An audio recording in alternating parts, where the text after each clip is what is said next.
Welcome to Counter Narrative News, bringing you daily news today on Wednesday, the 8th of February 2023.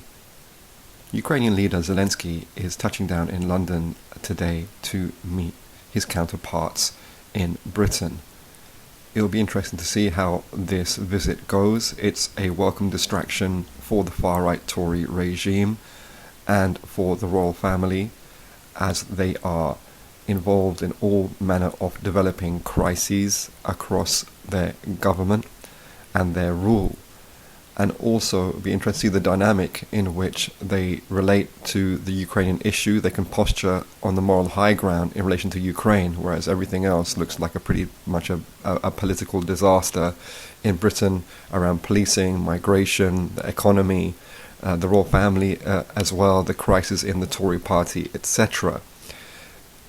Palestinian ambassador to Britain, Hussam Zumlot, made a good point on Sky News recently to the host Kay Burley, when he referenced that the way in which the West is supporting the resistance of occupied people in Ukraine. And there's a parallel there to the support, what should be the support for people for a similar struggle against colonial occupation and annexation by the Tel Aviv regime. So these dynamics are at play, but also in relation to Ukraine, the West is not exactly equipping Ukraine to defeat the Russians, and many people have analyzed, and perhaps correctly, that what the West has delivered to Russia in the Ukraine conflict is similar to what the West entrapped the Soviet Union in Afghanistan, i.e. a quagmire to sap the resources and the capacity of a global competitor against it.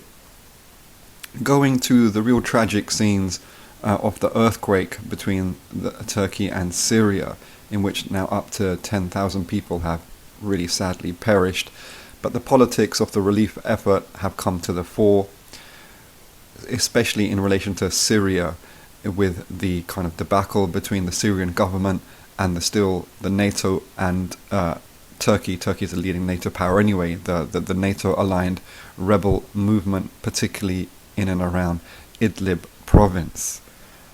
Also, Israel has been playing some funny games in relation to the earthquake in its leader Netanyahu, suggesting that the Syrian government has requested some relief support from Tel Aviv. Now, the Syrian government's official position is one of non-cooperation and total boycott of the Israeli state. Being pressed upon this by the press, Netanyahu did not explicitly state it was the Syrian government, but the implication was clear. Other commentators have suggested that, considering that Russia has basically obliged its long-standing ally to conduct growing relations with its adversary and neighbor Azerbaijan, a similar thing could be happening in relation to Syria and Israel, that the Russian leadership is increasingly obliging Damascus to normalize relations with Tel Aviv. If that were to happen, which would be quite extraordinary, it would really create some political crises.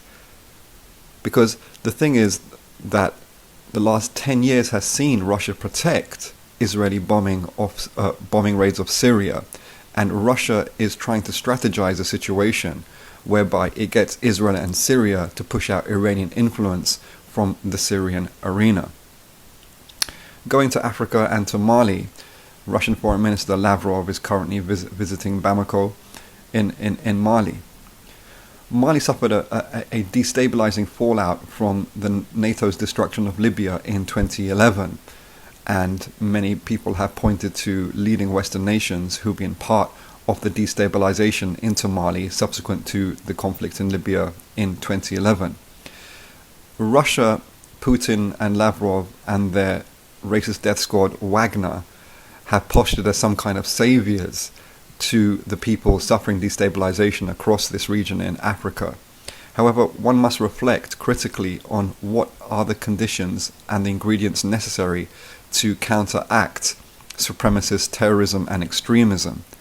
Is it more racist, right-wing nationalist, militaristic approaches, a right-wing strongman approach, as it were?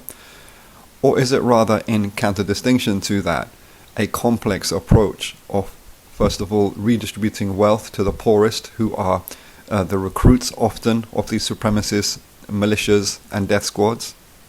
It's also political engagement and empowerment, and also a cultural and political and social campaign against right-wing supremacist ideas, be they come from the West or from Moscow or from areas and interests and power groups in the Middle East and beyond. Finally, on this day in 1968, that's the 8th of February, 3 students were killed by police in an uprising by young people at the South Carolina State University in a small city called Orangeburg.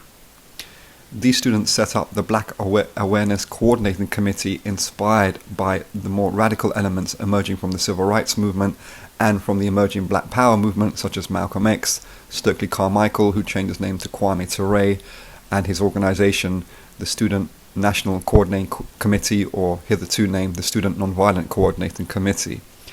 The students at South Carolina State University in the Black Awareness Coordinating Committee were campaigning against the campaigning for desegregating a bowling alley on their campus, which was only used by white students. The growing radicalization and organization of the students led to an uprising in which police cars were destroyed. In that uprising, 3 students were martyred and 27 were injured. It remains a really inspiring moment in the black resistance of the civil rights period, and a little known one. That was Counter Narrative News, bringing you daily news. Please do continue to support us as the only independent, radical left, anti-colonial, pro-black liberation news service, speaking through the lens of loyalty to the oppressed and exploited peoples of the world. Many thanks. Have a great day.